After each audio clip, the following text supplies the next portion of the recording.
Welcome to The Explainer. Today, we're looking at Fright Nights 1991.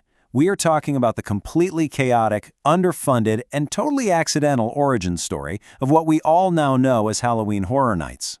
It's honestly so fascinating to look back and imagine what the actual sensory experience was like on October 25th, 1991. I mean, the official tagline was, "Dying for a good Halloween party." And picture this.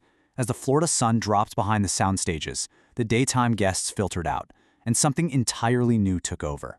You walk through the gates, and the lighting suddenly shifts to these eerie shades of green and purple. You hit this literal wall of artificial mist from the fog machines, and there's that faint chemical tang of latex makeup in the air. The crazy thing? The park execs and the guests shuffling nervously through those fog-choked corridors had absolutely no idea they were witnessing the birth of a literal theme park empire. Okay, let's really dive into this because the most shocking thing about this inaugural event is that they built exactly one single haunted house for the entire park. Just one. If you go to a modern Halloween Horror Nights event today, you're navigating this massive labyrinth of, up to 10 insanely detailed movie-quality houses? But back in 1991, just the one.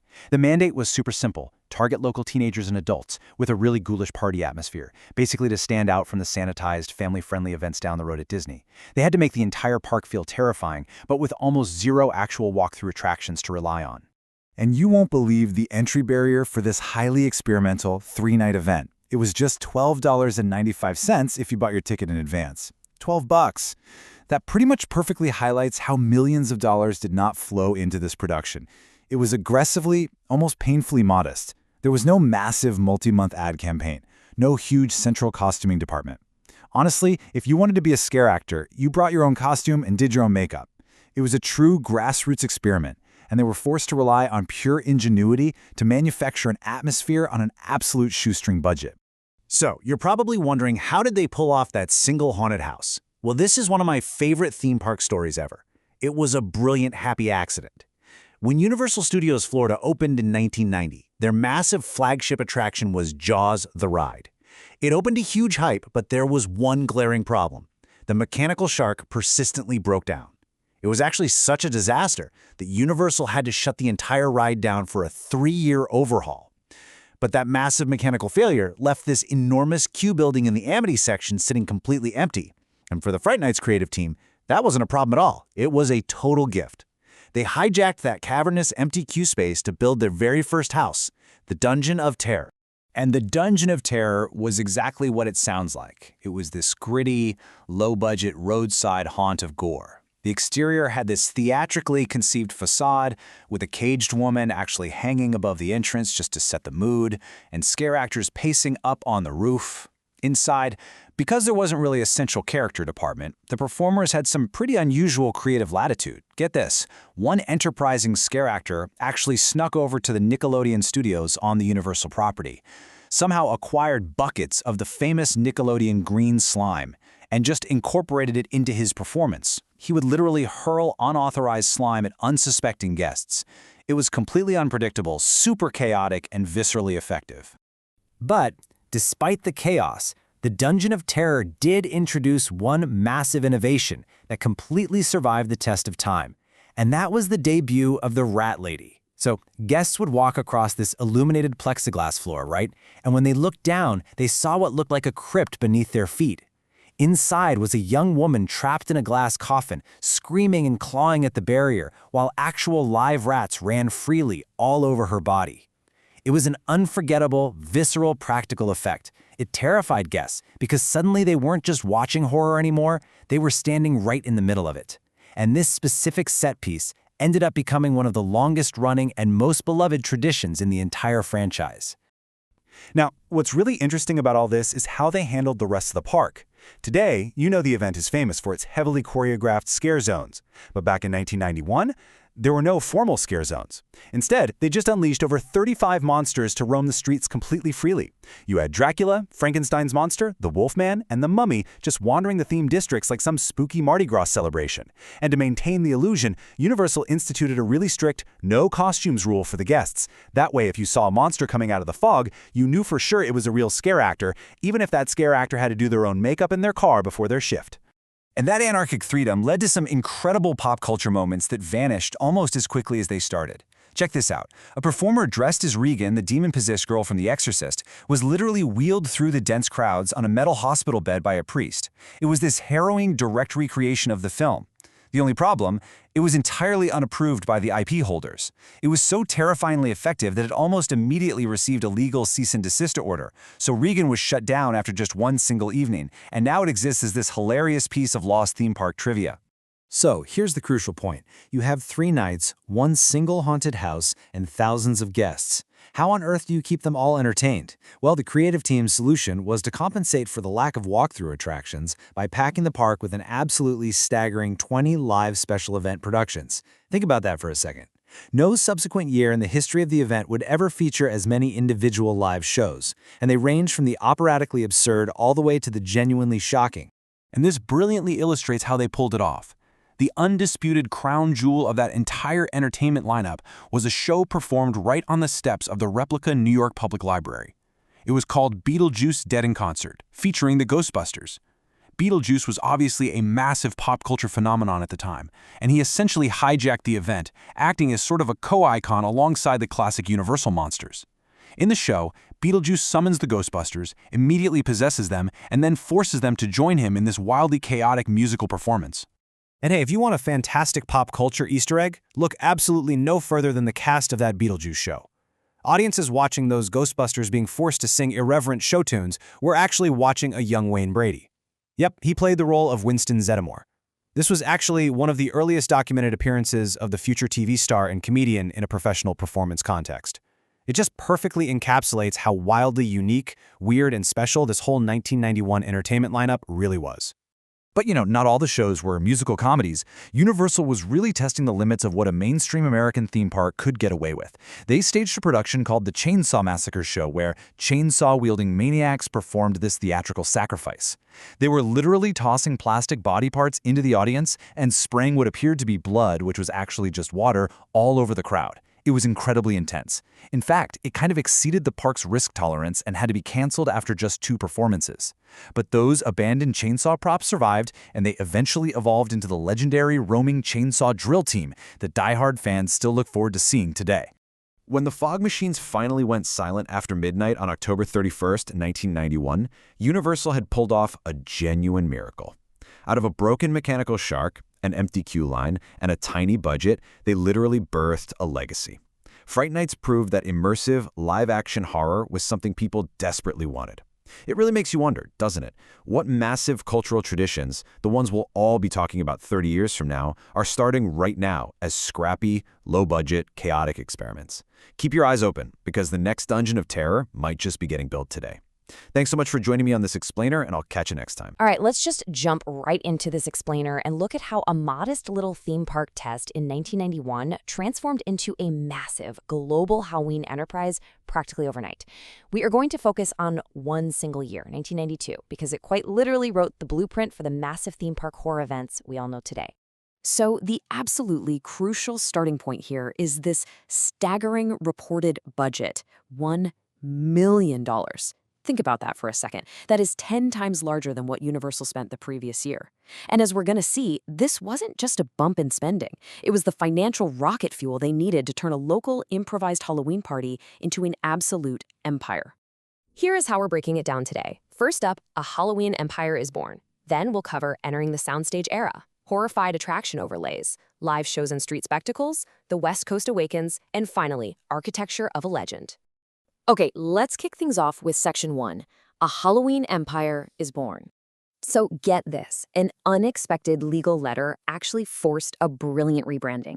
Universal had called their 1991 event Fright Nights, figuring it was generic enough. But shortly after, boom, they get a cease and desist. Turns out, someone else owned the copyright tied to the 1985 horror film Fright Night. So what do? They dig deep into their Hollywood intellectual property portfolio and pull out a trademark from a discontinued 1986 event, Halloween Horror Nights. It was direct, specific, and incredibly atmospheric. They adopted this darker, much more visceral tagline, along with a logo of a Halloween pumpkin being ripped apart by a chainsaw, which had also just been sitting around in Hollywood's merch vault. And you can really see the new scale taking shape here. Armed with this killer new brand and that massive $1 million budget, Universal completely overhauled their logistics. They ditched the traditionally slower nights to concentrate all their firepower exclusively on 5 core high-attendance evenings. They pushed park hours all the way to 1 a.m., they brought in over 300 scare actors, and instead of just kind of throwing it together on the fly, they spent a solid 3 months rigorously planning this assault on the senses. To really understand how that massive budget translated to the guest experience, let's compare the returning Dungeon of Terror haunted house, which was built right in the shadow of the Jaws ride queue. In 1991, it was hot, it was humid, and the actors were largely improvising. But in 1992, Universal brought in vital air conditioning, and look, if you've ever experienced October in Florida, you know that is an absolute game changer. They expanded the layout significantly so they could pack in denser scares. And my favorite detail, they introduced these incredibly disorienting mirror effects that created terrifying false perspectives. You could see what was coming at you, but you literally couldn't trust what was real and what was just a reflection. Moving right along to Section 2, entering the soundstage era. Now, this is where the magic really happens. This marks the most revolutionary structural change of the entire event, repurposing massive, dormant film production warehouses. The debut of Soundstage 23 housed a maze based on Wes Craven's film The People Under the Stairs. Now, this was their very first licensed property, and they literally packed up the actual sets and props from the Universal Studios Hollywood soundstages where the movie was filmed, shipped them all the way to Florida, and reassembled them. Guests were literally walking through real, claustrophobic movie sets depicting cannibalism and domestic horror. They even added 4D effects, simulating splattering blood. It was actually so gory and realistic that after a guest complained about an actor using their own personal prop to splatter fake blood, Universal had to step in and strictly prohibit improvised props just to professionalize the event. Funny enough, a design flaw in that very house created a foundational philosophy for the whole industry. They had built this open area dressed as a night sky, but the problem was it looked too cool.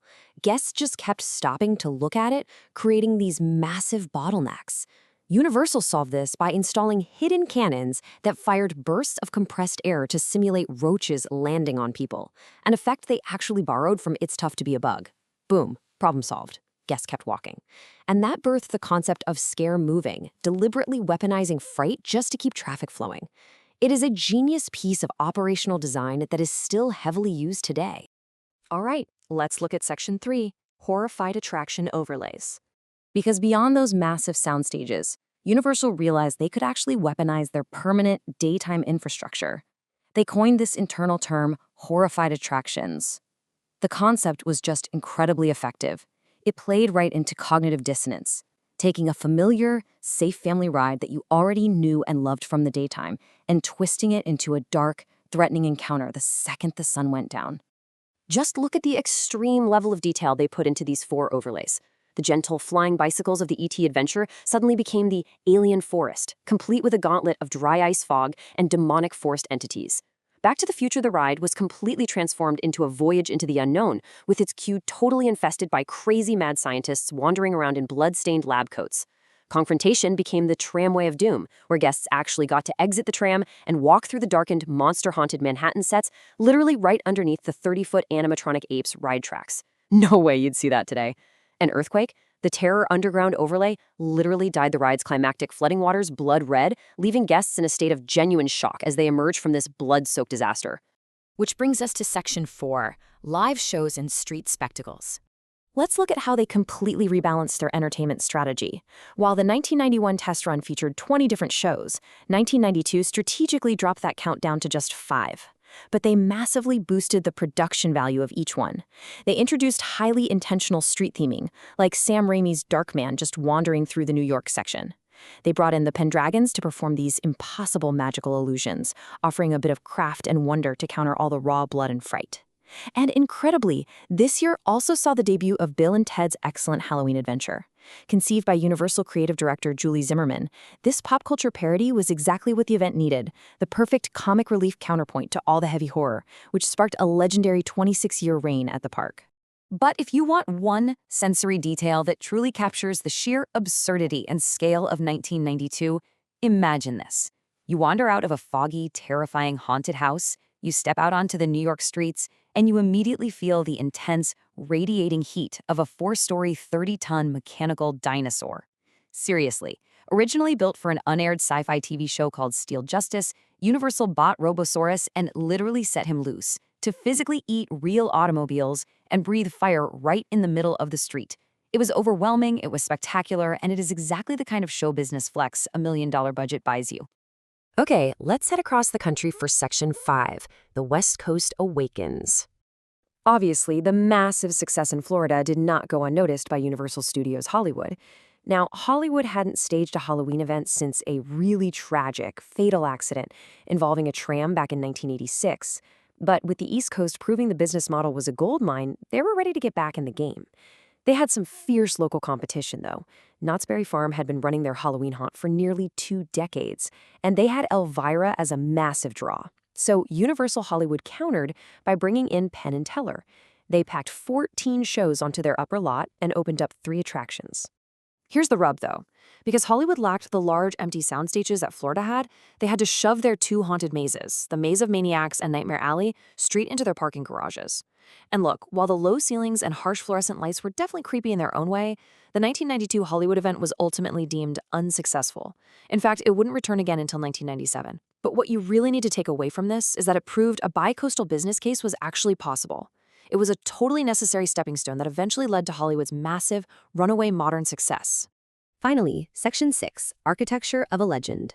So what's the big takeaway from this incredibly dense, ambitious 1992 operation? Simply put, 1992 proved beyond a shadow of a doubt that the theme park horror event was entirely scalable. They left behind an exact structural blueprint that is still used today, the integration of massive sound stages for movie-quality immersive sets, the brilliant efficiency of those horrified attraction overlays, the absolutely vital operational logistics of scare moving to manage huge crowds, and, of course, the perfect balance of terror and comedy solidified by the 26-year run of Bill and Ted. It really makes you wonder, doesn't it? When you walk through today's billion-dollar theme parks, with their totally seamless Hollywood-level haunted houses and perfectly orchestrated scares, you are experiencing the direct, living evolution of this one explosive year. 1992 wasn't just a great Halloween party. It was literally the birth of an industry. If $1 million and a car-eating dinosaur built the foundation, what kind of wild structural leaps are hiding in the billions spent on parks today?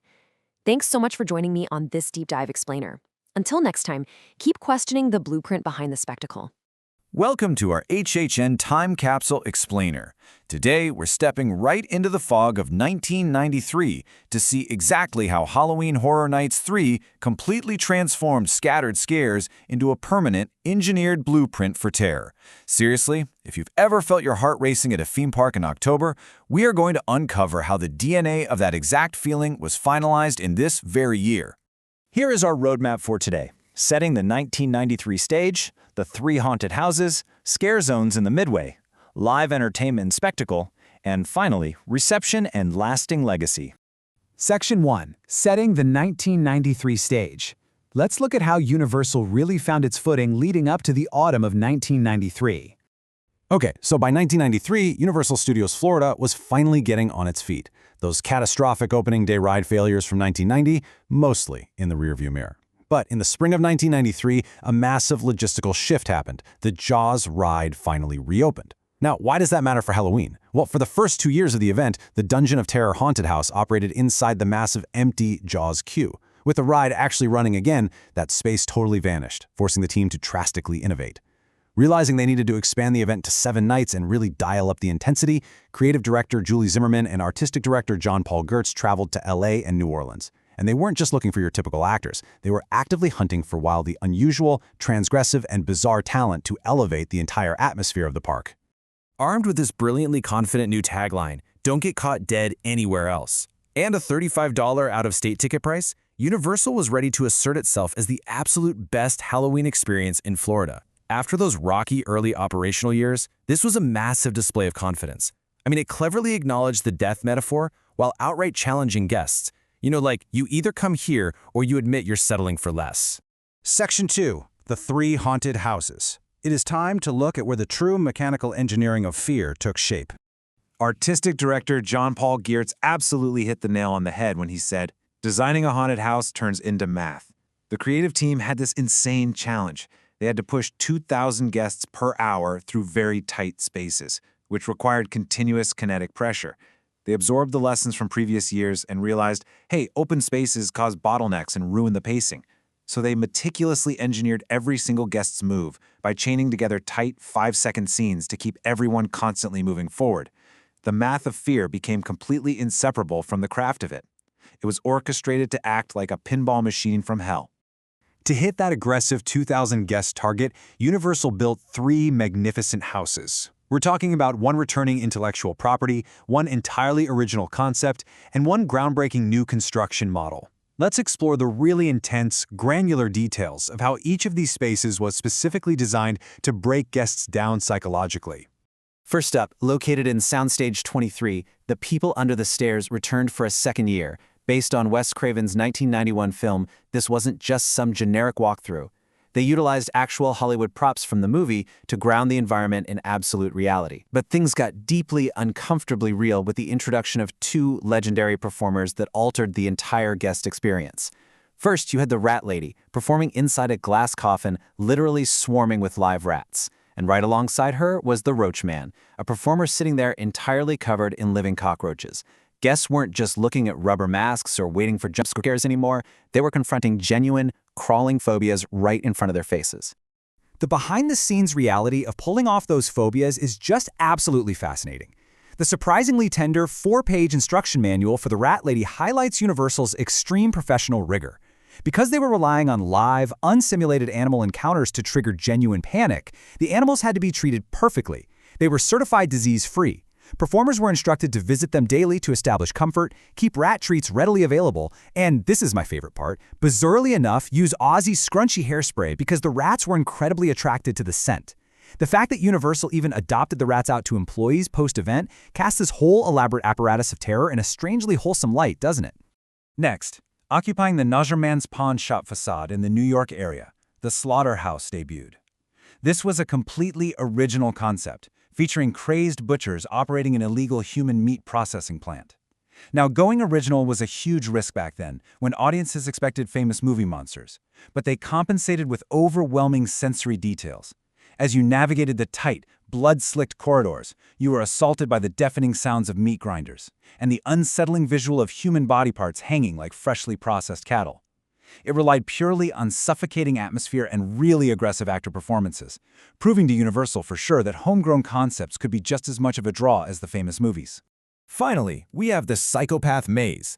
The level of authenticity here was staggering because it utilized the actual full-scale Bates Motel film sets built right on the backlot for Psycho 4. Guests weren't walking through some cheap replica, they were physically stepping into cinematic history. The maze exploited that tension masterfully, featuring an iconic recreation of the Bates Closet, a terrifying sequence where Norman suddenly emerges from a seemingly normal painting, and, of course, the legendary shower scene, accompanied by the shrieking, nerve-shattering strings of Bernard Herrmann's original film score. It was just pure psychological dread.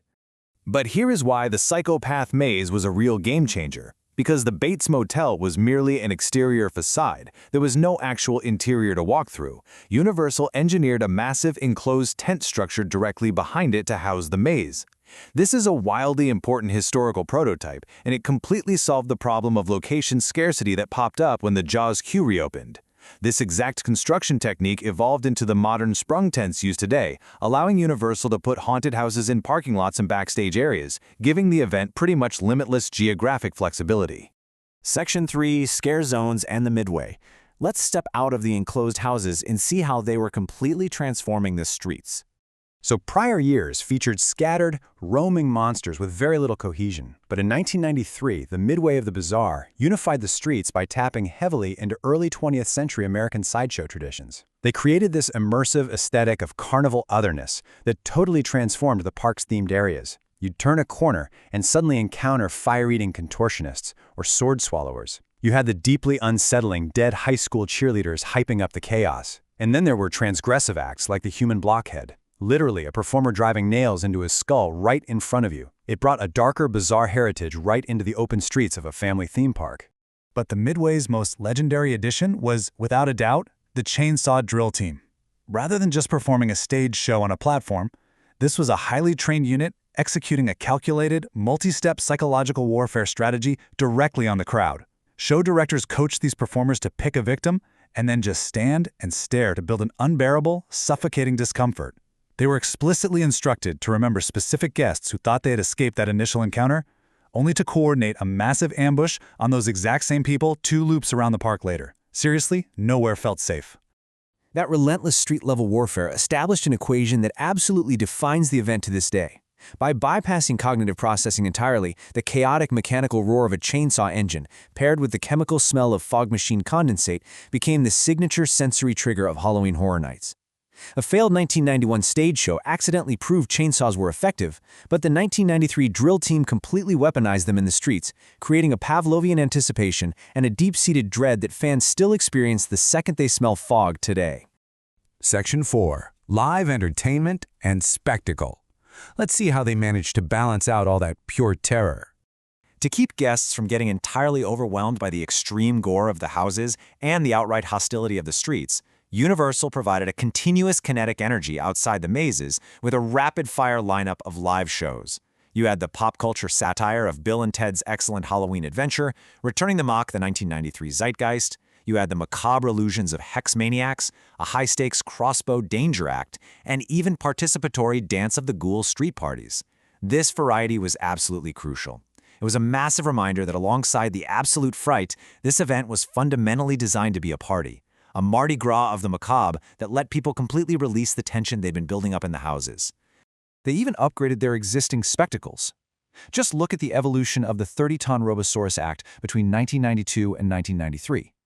In 1992, it was pure industrial spectacle, just a giant robot eating cars. Cool, but basic. But in 1993, they added fleeing civilians and panicking cops to the performance area. By framing the robot as a live, theatrical crisis event happening right in front of the audience, they pushed the spectacle towards cinematic narrative storytelling, establishing a whole new standard for elaborate street theater that would go on to define future years. Section 5. Reception and lasting legacy. Let's look at the foundational formula that finally emerged when the event concluded.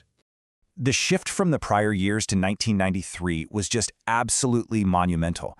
The event evolved from disjointed attempts relying on empty ride queues and scattered monsters into a highly reliable, geographically flexible, and engineered structure. The tent-based houses meant they could build elaborate mazes anywhere on the property without waiting for rides to close. The coordinated drill teams meant the streets themselves were attractions, leaving literally zero safe spaces for guests. The whole theme park industry took notice, realizing that a Halloween event could be scaled up predictably using this exact mathematical blueprint.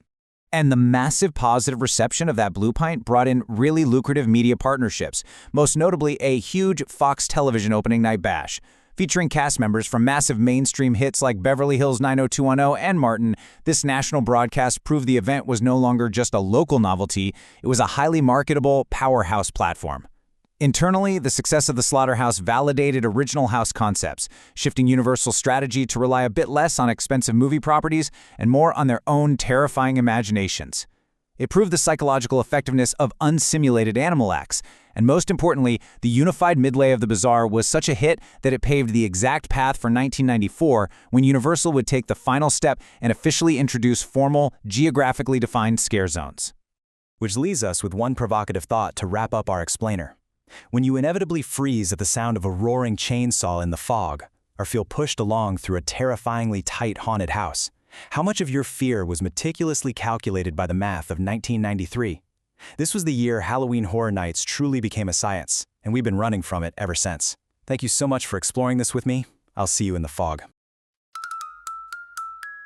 When the last scream fades and the tales grow thin, we tuck you in tight with a graveyard grin. Thanks for listening in the dark to the Horrific Network spark. If you crave one more chill, one more shiver, one more thrill, follow Horrific Network, dear. Keep your nightmares drawing near till we haunt your ears once more.